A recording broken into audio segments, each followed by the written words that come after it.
clássico da artrite reumatoide. Aquilo que você deve identificar em um enunciado e logo de cara já pensar na doença.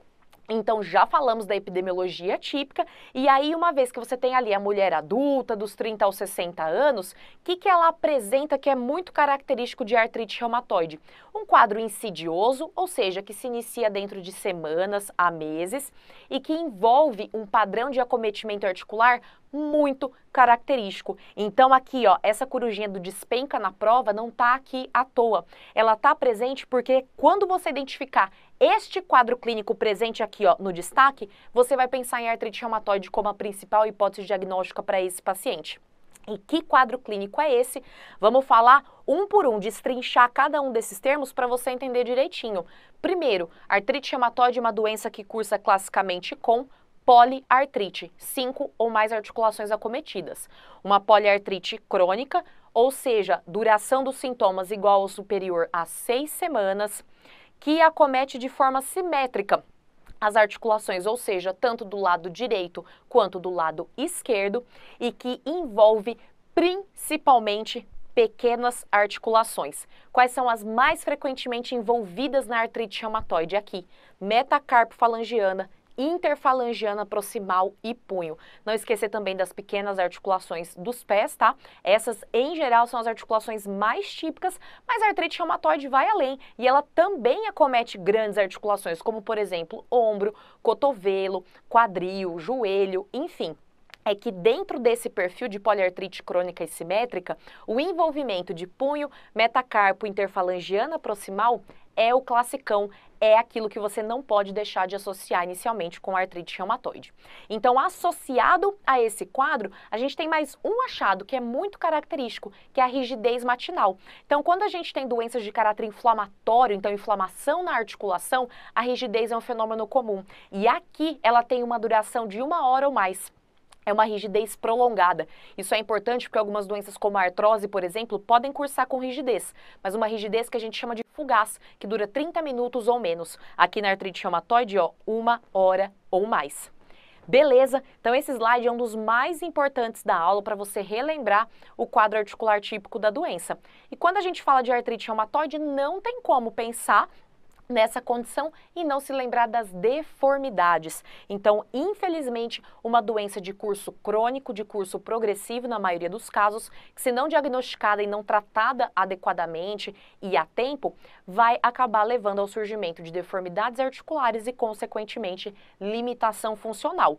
Porém, não espere por deformidades articulares para fazer o diagnóstico de artrite reumatoide, porque os quadros iniciais, os quadros mais precoces, eles não cursam com deformidade. Deformidade é com a progressão da doença, é com o tempo. O que eu quero que você tenha em mente para a vida e para a prova é o diagnóstico precoce da artrite reumatoide, quando a gente tem alterações iniciais, como nessa figura aqui, à minha esquerda. Então, nota, compara a mão direita com a mão esquerda. Aqui, nitidamente, a gente encontra uma artrite de metacarpofalangianas, ó, de segunda e terceira metacarpofalangianas, com edema, com discreto rubor. E, inclusive, este acometimento já está levando a um desvio em sentido ulnar dos dedos. Compara um lado com o outro, isso é muito evidente. Então, sinovite e desvio ulnar dos dedos é o clássico da artrite reumatoide.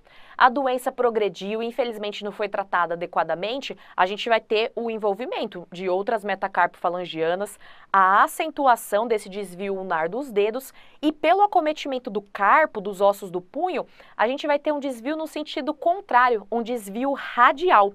E esse desvio radial do carpo e ulnar dos dedos leva às famosas mãos em Z ou mãos em ventania, quadro avançado de artrite reumatoide.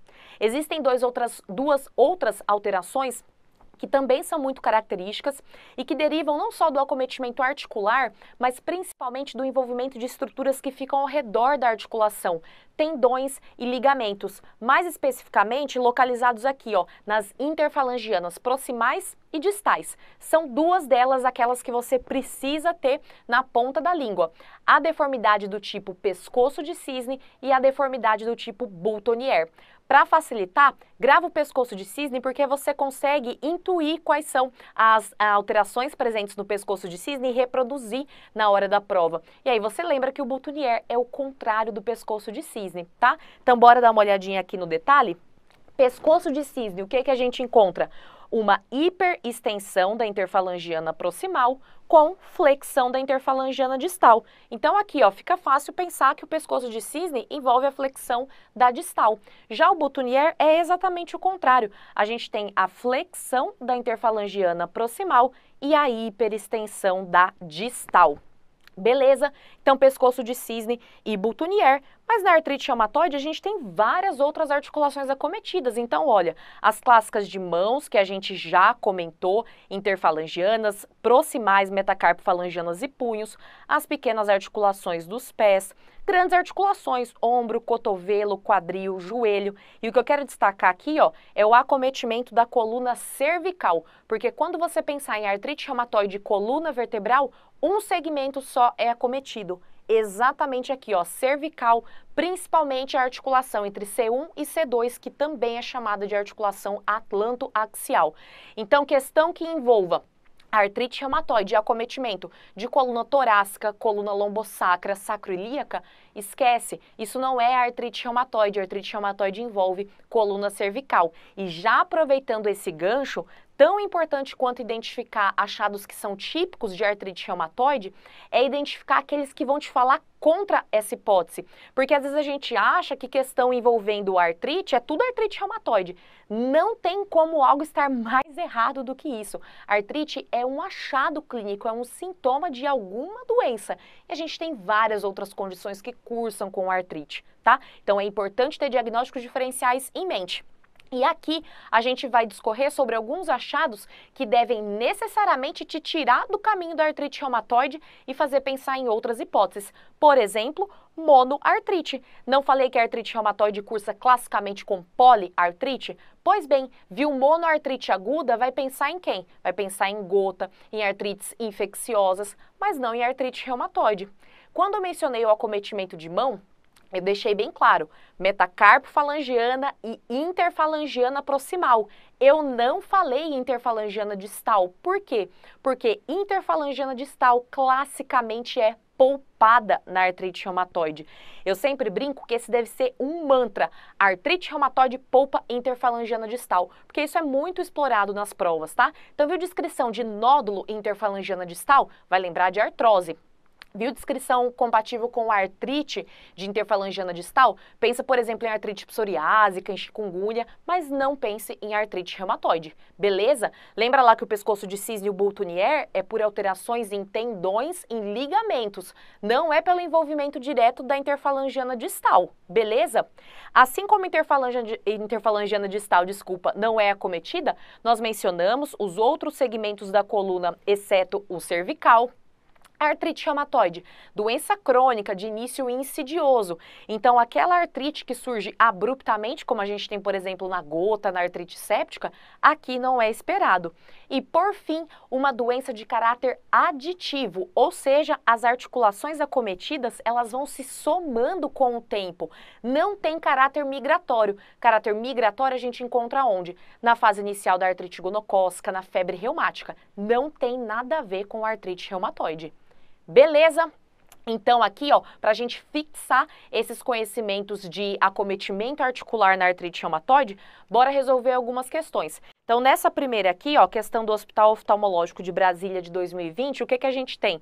Uma breve descrição sobre a artrite reumatoide, como ela leva às suas deformidades, e aí ele te pede, entre os achados tardios, ou seja, aquilo que a gente comentou, deformidade é para ser tardia mesmo, podemos identificar desvio e lesões diversas. E aí ele fala qual item está errado. Então, bora ver aqui com muito carinho. Na A, ele menciona desvio ulnar dos dedos ou dedos em ventania. Perfeito, te mostrei naquelas duas primeiras imagens. Na B, deformidade em pescoço de cisne? Sim, mas olha como ele descreve o pescoço de cisne. Hipoextensão de interfalangiana proximal? Não, é o contrário. Olha a maldade do examinador. É hiperextensão aqui, ó, de interfalangiana proximal e flexão de interfalangiana distal. Maldade, né? Mas isso só mostra que a gente tem que ter muita atenção ao ler as alternativas. Então, aqui tá errado. Vamos ver se o resto tá certinho, né? Na C, flexão de interfalangianas distais? Aqui sim, porque a flexão de interfalangiana distal eu encontro onde? No dedo em pescoço de cisne. Então, a C tá certa. Por fim, na D, deformidades em botoeira, flexão de interfalangiana proximal e hiperextensão de distal. Também está correta. Então, aqui, ó, questão maliciosa, questão maldosa, mas cujo gabarito de fato é a letra B, a descrição do pescoço de cisne está errada. Próxima questão, então aqui, ó, colocar no aumento de novo. Universidade Federal do Piauí 2020, novamente, ó, cobrando deformidades da artrite reumatoide. E aí ele pede um achado que não é próprio dessa doença. Então, novamente, desvio ulnar? Sim, um clássico. Dedos fusiformes? Então aqui só para explicar. Quando a gente tem o acometimento inflamatório bem importante das interfalangianas proximais, elas ficam gordinhas, elas crescem. E aí essa parte do dedo fica fina e essa parte do dedo fica fina. E aqui fica grosso. Isso parece um fuso. É algo que hoje em dia a gente não vê tanto, mas antigamente era usado, tinha fusos envolvidos em costura, enfim. Então acabou ficando esse termo dedo fusiforme para quando a gente tem artrite aqui, ó, de interfalangiana proximal. Então a B tá certa. C, nódulos de Eberden. E aqui está o nosso gabarito. Eu falei, nódulo de interfalangiana distal, pensar em osteoartrite. E nódulo de interfalangiana distal são os nódulos de Eberden. Distal é Eberden, proximal é Bouchard. Então a alternativa C está incorreta. Na D, ele fala em lesão em pescoço de cisne, perfeito. E na E, ele fala em subluxação de metacarpo falangiana. O que é isso?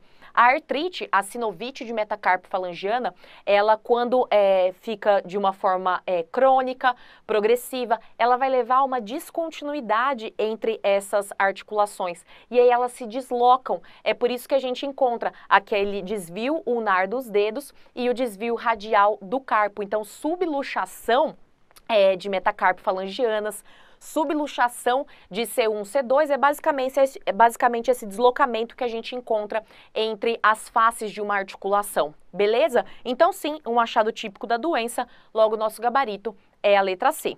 Próxima questão, essa daqui, ó, bem direitinha. Universidade Católica de Pelotas, 2013, a artrite reumatoide não costuma apresentar envolvimento. Então, A, poliarticular? Não, poliarticular é o clássico da artrite reumatoide. B, oligoarticular? Não. A artrite reumatoide não é monoartrite, não é oligoartrite. Logo, aqui não é esperado.